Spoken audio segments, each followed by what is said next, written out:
নমস্কাৰ জেআৰজি ব্লগলৈ সকলোকে পুনৰবাৰ স্বাগতম জনাইছোঁ। আজি আমি আলোচনা কৰিবলৈ লৈছোঁ SHG এটা গঠন হোৱাৰ পাছত SHGটোৱে লাভ কৰা বিভিন্ন ধৰণৰ ফাণ্ড সম্পৰ্কত। SHG এটা গঠন হয় বিশেষকৈ SRLMৰ আণ্ডাৰত অৰ্থাৎ আসাম ষ্টেট ৰুৰেল লিভলিহুড মিছনৰ আণ্ডাৰত, অসমীয়াত যিটোক আমি কওঁ অসম গ্ৰামীণ জীৱিকা নিৰ্বাহ অভিযানৰ আণ্ডাৰত অৰ্থাৎ অধীনত এটা SHG গোট বা আত্মসহায়ক গোট গঠন হয়। এই গোটটো গঠন কৰাৰ পাছতেই গোটটোৱে বিভিন্ন ধৰণৰ ফাণ্ড লাভ কৰে। এতিয়া এই ফাণ্ডসমূহ কি আৰু ফাণ্ডসমূহ SHGটোৱে কিমানকৈ পায় আৰু কিমানখিনি ফাণ্ড চৰকাৰক ঘূৰাই দিব লাগে আৰু কোনটো ফাণ্ড চৰকাৰক ঘূৰাই দিব নালাগে সেই সম্পৰ্কে আজি ভিডিঅ'টোত আমি আলোচনা কৰিছোঁ।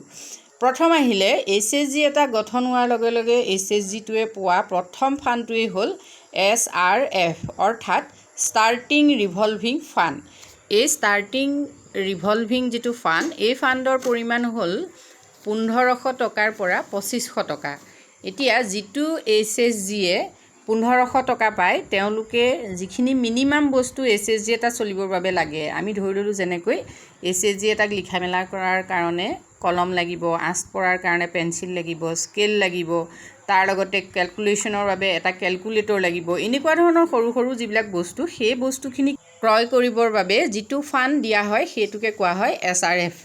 আৰু এই SRFৰ পৰিমাণ যদি 2500 হয় তেতিয়াহ'লে SHGটোৱে সেই টকাৰে যিকেইখন ৰেজিষ্টাৰ বহি লাগে, যিহেতু SHG এটা গঠন হোৱাৰ লগে লগে SHGটোক 8খন বহি লাগে, সেই 8খন বহি ক্ৰয় কৰি ল'ব লাগে। আৰু যদি 1500 টকা দিয়ে তেতিয়া সেই বহিখিনি ব্লকৰ ফালৰ পৰা SHGটোক যোগান ধৰা হয়। গতিকে এই SRFটো যিহেতু SHGটোক খৰচ কৰিবলৈ দিয়া হয়, গতিকে এই টকাখিনি কোনোদিন SHGটোৱে আকৌ ঘূৰাই দিব নালাগে। নেক্সটটো হ'ল RF মানে ৰিভলভিং ফাণ্ড। ৰিভলভিং ফাণ্ড SHGবোৰৰ বাবে খুব জনপ্ৰিয় হয় আৰু সকলোৱে ৰিভলভিং ফাণ্ড প্ৰথম অৱস্থাত লাভ কৰে। গতিকে সকলো SHG গোটৰ সদস্যাই যেতিয়া ৰিভলভিং ফাণ্ড লাভ কৰে তেতিয়া তেখেতসকলে বহুত আনন্দ লাভ কৰে। এতিয়া এই RFৰ পৰিমাণটো কিমান সেই কথাটো আমি প্ৰথম জানি লওঁ। RF 15,000 টকা হয়, 10,000ৰ পৰা 15,000 টকা গাইডলাইনছত আছে আৰু কিছু ক্ষেত্ৰত আজিকালি 25,000 টকা বুলিও আমি পাইছোঁ, কিন্তু কনফাৰ্ম নহয়। যি কি নহওক এই ৰিভলভিং ফাণ্ডটো দিয়া হয় এটা SHG গঠন হোৱাৰ পাছত 3 মাহৰ ভিতৰত। যদি SHGটোৱে ভালকৈ কিছুমান নীতি নিয়ম মানে, যেনেকৈ SHG এটাৰ প্ৰথম কথাই হ'ল পঞ্চসূত্ৰ যদি SHG এটাই পালন কৰে তেতিয়াহ'লে SHGটো কি কৰা হয় RF দিয়া হয়। এতিয়া পঞ্চসূত্ৰ কি বা দশসূত্ৰ কি সেই সম্পৰ্কে আপোনালোকে চাব খুজিলে মোৰ SHG যিটো প্লে'লিষ্ট আছে তাতে গৈ আপোনালোকে চাব পাৰিব।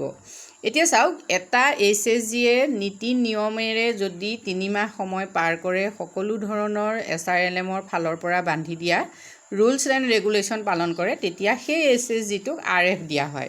RFে SHGটোৰ পুঁজি বৃদ্ধি কৰাত সহায় কৰে।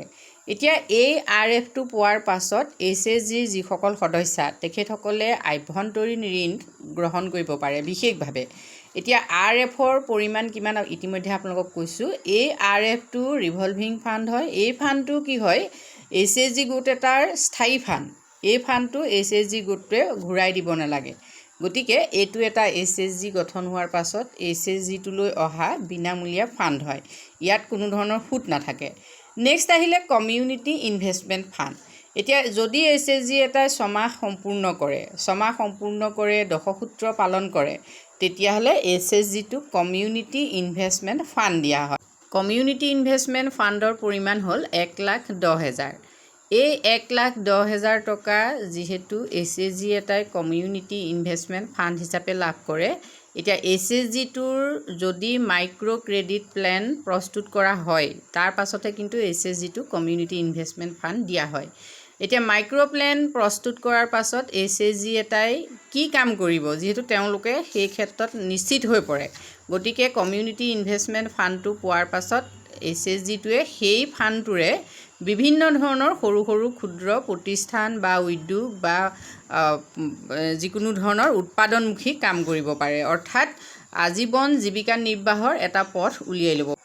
SHG এটাই প্ৰথমবাৰৰ বাবে লাভ কৰা CIF হ'ল এটা ডাঙৰ ফাণ্ড। এই ফাণ্ডটো বিশেষকৈ VOবিলাকে SHGক দিয়ে আৰু VOই দিয়ে SHGবোৰক 75 পইচা সুতত এতিয়া আমি দেখিলোঁ যে SHG এটাক VOI যি ঋণ দিয়ে বা যিটো ফাণ্ড দিয়ে সেই ফাণ্ডটো VOI SHGটোক 75 পইচা সুদত দিয়ে আৰু SHGবোৰে তেওঁলোকৰ সদস্যসকলক ঋণ দিয়ে এটকাত আৰু আমাৰ যিবিলাক CLF আছে CLF বিলাকে SHGবোৰক 50 পইচা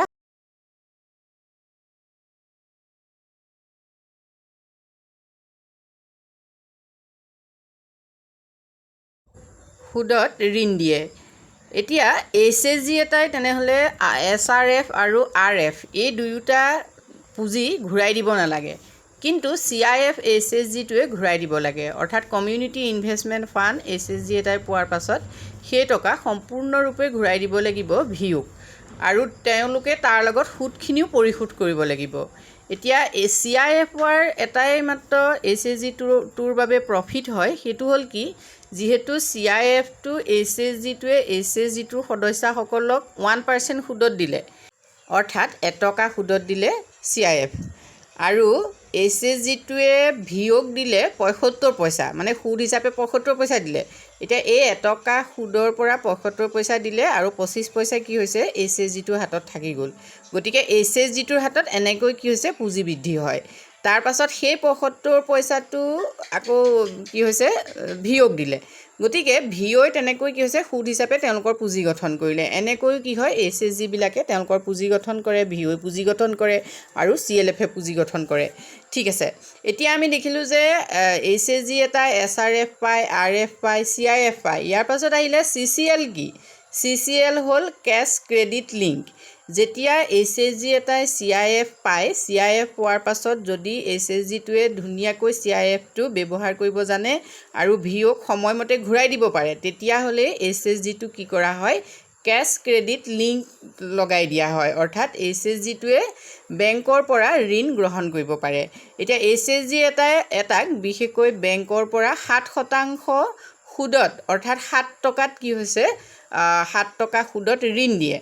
এতিয়া SHGটোৱে যদি প্ৰথম অৱস্থাত এটা ঋণ ল'লে আৰু সেই ঋণটো ধৰি ল'লোঁ আমি 1 লাখ টকাৰ, 1 লাখ টকা মিনিমাম আচলতে SHG এটাক লোন দিয়ে বেংকে প্ৰথম অৱস্থাত। যদি সেই লোনটো সময়মতে ধুনীয়াকৈ ঘূৰাই দিব পাৰে, তেতিয়াহ'লে SHGটোক আকৌ তেওঁলোকক দ্বিতীয় পৰ্যায়ত কি হৈছে 2 লাখ টকা বা তাতকৈ বেছিকৈ ঋণ দিয়ে। এনেকৈ SHG এটাই তেওঁলোকৰ পুঁজি বৃদ্ধি কৰে। এতিয়া SHG এটাৰ তেওঁলোকৰ পুঁজি আৰু বিভিন্ন ধৰণে বৃদ্ধি কৰিব পাৰে। যেনেধৰণে যদি চৰকাৰে SHGবোৰলৈ কিছুমান অনুদান আগবঢ়াই আমি জানো, গতিকে সেই অনুদান যদি পায় তেতিয়াও কি হয় SHGটোৰ পুঁজি বৃদ্ধি হয়। তাৰ লগত SHGটোৱে নিৰ্দিষ্ট সময়ত থোৱা তেওঁলোকৰ যি মাহেকীয়া বৰঙণি, সেই বৰঙণিৰ বাবেও তেওঁলোকৰ পুঁজি বৃদ্ধি হয়। এতিয়া SHGটোৰ যিমান পুঁজি বৃদ্ধি হ'ব সিমানে SHGটোৰ যি আৰ্থিক অৱস্থা সেই অৱস্থা ভাল হ'ব আৰু SHGটোৰ লগত জড়িত যিসকল মহিলা আছে তেখেতসকলৰো আৰ্থিক উন্নতি বৃদ্ধি হ'ব। এতিয়া সাধাৰণতে দেখা যায় যে আমাৰ SHGবোৰ গঠন হোৱাৰ পাছত SHGবোৰে যি গঠনমূলক কাম সেই গঠনমূলক কাম নকৰাৰ বাবে SHG সদস্যসকলে নিজৰ আৰ্থিক অৱস্থা বেছি ভাল কৰিব পৰা নাই।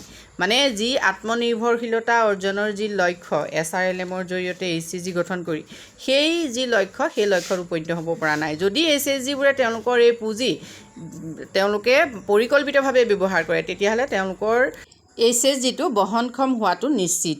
অৰ্থাৎ তেওঁলোকে SHG গঠন কৰিয়ে আত্মনিৰ্ভৰশীল হোৱাটো নিশ্চিত।